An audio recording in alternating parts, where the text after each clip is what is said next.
इस वक्त पूरी दुनिया के अंदर सबसे ज़्यादा अगर कोई किसी कंट्री के ऊपर, किसी कौम के ऊपर, किसी कम्युनिटी के ऊपर जुल्म अगर हो रहा है तो फ़लस्तीनी है। पिछले 2 सालों से गाजा में जो जिनोसाइड हो रहा है और लाखों बच्चों की, औरतों की और कई इंसानों की, फ़लस्तीनी इंसानों की जानें जा रही है, तो हम बेसिकली इसको कंडेम करने के लिए यहाँ जमा हुए हैं। मासूम बच्चों पे मतलब जुल्म किया जा रहा है, मतलब उन पे बम बरसाए जा रहे हैं, घरों में बम बरसाए जा रहे हैं। अस्पतालों पे, स्कूलों पे, जहां पर बच्चे खेलते हैं, लिखते हैं, पढ़ना सीखते हैं, जीना सीखते हैं, जिंदगी गुजारना सीखते हैं, वहां पर मौत का ठिकाना बना दिया जा रहा है। इंडिया का जो हिस्टोरिकल स्टैंड फ़लस्तीन की सॉलिडारिटी में रहा है वो अब भी बाकी रहे, लेकिन अभी हम देख रहे हैं कि इंडियन गवर्नमेंट जो है फ़लस्तीन के कॉज को लेकर, फ़लस्तीन के लोगों को की सॉलिडारिटी को लेके अपना वो पक्ष बहुत खुल के सामने नहीं रख रही है। फ़लस्तीन की 20 लाख की छोटी सी आबादी को किस तरह से इसराइल जो है वो तय कर रहा है। वहां पर मरीज आते हैं जिंदगी की उम्मीद लेकर के, वहां पर बमबारी करके अस्पताल को कब्रिस्तान में तब्दील कर दिया जा रहा है। ये एम्बुलेंस में ले आते हैं, उनपे बम बरसाया जाता है। एम्बुलेंस जब वो हॉस्पिटल पहुंचती है वहां बम बरसाया जाता है। ये जंग के उसूल के खिलाफ है। कि ये जो हो रहा है ये इंसानियत के लिए एक बहुत शर्म का मुकाम है और इस तरह का वाकया इंसानियत को शर्मसार करता है और इसके लिए हर इंसान को खड़े होना चाहिए, वो चाहे किसी भी जात का हो, किसी भी धर्म का हो, किसी भी रिलीजन का हो। इस जनसाइड को करने वाला IDF और ये नेतन्याहू, ये सारे के सारे वो भेड़िए हैं जो चल रहे हैं और इनको लगाम डालने वाला कोई नहीं।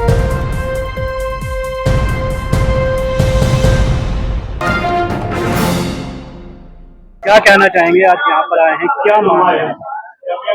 पिछले 2 सालों से गाजा में जो जिनोसाइड हो रहा है और लाखों बच्चों की, औरतों की और कई इंसानों की, फ़लस्तीनी इंसानों की जानें जा रही है, तो हम बेसिकली इसको कंडेम करने के लिए यहाँ जमा हुए हैं।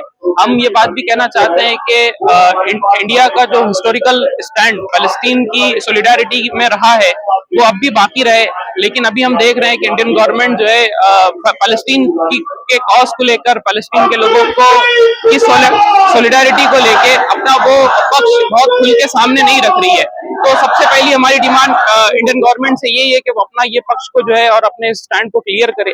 दूसरा, हम एक बड़े पैमाने पर कंडेमिनेशन करना चाहते हैं, ये बात मजम्मत करना चाहते हैं कि ये जो हो रहा है ये इंसानियत के लिए एक बहुत शर्म का मुकाम है और इस तरह का वाकया इंसानियत को शर्मसार करता है और इसके लिए हर इंसान को खड़े होना चाहिए, वो चाहे किसी भी जात का हो, किसी भी धर्म का हो, किसी भी रिलीजन का हो, और उसको जो है इसको कंडेम करना चाहिए। तो बेसिकली भारत हमेशा फिलिस्तीन के साथ खड़ा रहा है, लेकिन इधर देखने में आ रहा है कि खासतौर पर 5-6 महीने से स्थिति कहीं ना कहीं डामाडोल की नजर आ रही है और जो हिंदुवादी संगठन है वो इसराइल के फेवर में लगातार रैलियां निकालते हैं, उनके झंडे लहराए जाते हैं, लेकिन अगर कोई मुसलमान फिलिस्तीन का झंडा लेकर खड़ा होता है तो उसको गिरफ्तार कर लिया जाए। तो ये तो आप देखेंगे कि यही वो डुअल पॉलिसी है। मतलब एक तो हमारा हिस्टोरिकल स्टैंड है कि हम कई सदियों से, कई सालों से फ़लस्तीन की सॉलिडारिटी को जता रहे हैं, उसके लिए हम लोग खड़े हैं, लेकिन आप देखेंगे कि इस वक्त जो मुल्क का पॉलिटिकल सिनेरियो बन रहा है वो बिल्कुल बहुत खिलाफ जा रहा है और ये भी हमको बहुत ज्यादा बेचैन कर रहा है कि हमारा ये जो हिस्टोरिकल स्टैंड है हम उसके जो है खिलाफ जा रहे हैं और वो लोग जो उसी हिस्टोरिकल स्टैंड को हम जो है प्रिजर्व कर रहे हैं, उसको जो है प्रिजर्व करने के लिए खड़े हैं, उसके खिलाफ जो है कार्रवाई की जा रही है। ये भी बहुत जो है निंदनीय है, इसकी भी हम जो है मजम्मत करते हैं। ये अपने बड़ों को देखे सुने। महात्मा गांधी ने भी फिलिस्तीन का साथ दिया था और कहा था कि फिलिस्तीन में जो इजराइल ने कब्जा किया जमीन उनको वापस करे। यही बात अटल बिहारी वाजपेयी ने कहा था। इनकी हुकूमत ये जो उन पॉलिसियों को इन्होंने दरकिनार कर दिया है, अपनी पॉलिसी जो है इनकी यही लगता है। हम कहते हैं ठीक है, आप इजराइल का मतलब जो है ना सफारती ताल्लुकात रखिए, लेकिन जब आप बात आ रही मतलब जो है ना मासूम बच्चों पे मतलब जुल्म किया जा रहा है, मतलब उन पे बम बरसाए जा रहे हैं, घरों में बम बरसाए जा रहे हैं। जब मतलब जो है ना जो वो जख्मी हो जाते हैं, एम्बुलेंस में ले आते हैं, उनपे बम बरसाया जाता है। एम्बुलेंस जब वो हॉस्पिटल पहुंचती है वहां बम बरसाया जाता है। ये जंग के उसूल के खिलाफ है। जंग के अपने एक उसूल होते हैं। ये जंग के अभी आप गाजा में आप जो है उनको बैंकर से निकालिए ना, उनसे लड़िए। 22 महीने से आप उनको तो कुछ बिगाड़ नहीं पा रहे। मासूम बच्चों को। 60,000 लोग शहीद हुए हैं, जिसमें 18,000 मासूम बच्चे। अभी आज मैं अखबार में पढ़ रहा था 1100 हिंदुस्तान के 1100 इंटेलेक्चुअल अफसरान, रिटायर्ड अफसरान जो मतलब IAS IPS और दीगर बड़े पोस्ट पे मतलब रिटायर हुए, उन्होंने खुला खत लिखा है प्राइम मिनिस्टर को, हुकूमत को लिखा है कि ये सारी चीजें बंद होनी चाहिए। आप उसका सपोर्ट कर रहे हैं। ग्रुप है हिंदुवादी संगठनों का जो लगातार उनके झंडा लेकर इसराइल का सड़कों पर उतरता है, और अगर कोई मुसलमान चीन का झंडा लेकर जाता है तो हाँ, अभी मैंने देखा, अभी यही से लोग आ रहे थे, एक लेडी को दिखा रहे, पुलिस ने मतलब उनसे लिए हुए थे, उसको छीन लिया। मतलब ये मेरे ख्याल से ये चूंकि बड़े बड़े इसे जमात इस्लामी और जमात उलमा वगैरह है, इनको इजाजत मिल गई, वरना फिलिस्तीन के मसले पे जितने भी लोगों ने तंजीमों ने छोटी छोटी तंजीमों ने इजाजत लेने की चाही कोशिश, उनको परमिशन नहीं मिला, उनको इजाजत नहीं मिली। सरकार मतलब जो है ये चाहती ही नहीं कि यहाँ मुसलमान जो है प्रोटेस्ट करें और हमारी बात मतलब और दुनिया तक पहुंचे। अक़वाम मुत्तहिदा में भी बात चली, अब जब बताइए फ्रांस। आज प्रोटेस्ट के लिए हम इसलिए आए हैं और हम सब इसलिए आए हैं कि जब 2 मिलियन को बेघर कर दिया जाता है, 2 लाख से ज्यादा जख्मी और मार दिए जाते हैं, अस्पतालों पे, स्कूलों पे, जहां पर बच्चे खेलते हैं, लिखते हैं, पढ़ना सीखते हैं, जीना सीखते हैं, जिंदगी गुजारना सीखते हैं, वहां पर मौत का ठिकाना बना दिया जा रहा है। अस्पताल में जहां पर मरीज आते हैं जिंदगी की उम्मीद लेकर के, वहां पर बमबारी करके अस्पताल को कब्रिस्तान में तब्दील कर दिया जा रहा है। ये जेनोसाइड नहीं है तो और क्या है? इस जेनोसाइड का मालिक, इस जेनोसाइड को करने वाला IDF और ये नेतन्याहू, ये सारे के सारे वो भेड़िए हैं जो चल रहे हैं और इनको लगाम डालने वाला कोई नहीं। अमेरिका हो, ट्रंप हो, जो इंसानी हमदर्दी का, इंसानी हुकूक का नाम चपने वाले हैं, ये चपते थे हम इंसानी हुकूक, हम NGOs बनाते हैं, हम अक़वाम मुत्तहिदा में वीटो करने वाले हैं। लेकिन आज जब 200 ममालिक हो या 192 ममालिक पास कर दे कि 2 स्टेट सोल्यूशन होनी चाहिए, उस वक्त अमेरिका आता है, वीटो लगा देता है।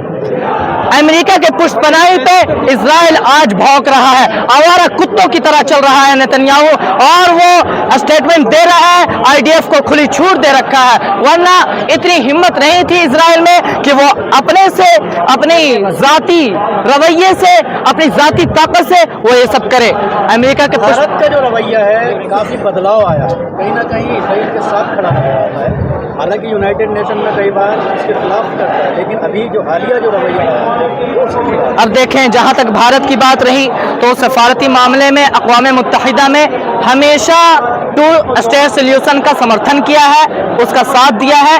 मगर जो इंडियन गवर्नमेंट है, मैं उनसे भी कहता हूं, अगर वो जुल्म का साथी बनते हैं, अगर वो जुल्म का साथी बनते हैं तो उस दिन को याद करें जब हमें बरतानिया ने 200 साल तक गुलामी में झगड़ा था, हमें अंधेरे में रखा था, लेकिन उस अंधेरे को छटने में टाइम नहीं लगा। 200 साल बाद वो अंधेरा छटा और उजाला आई, आजादी की झंडा लहराया गया।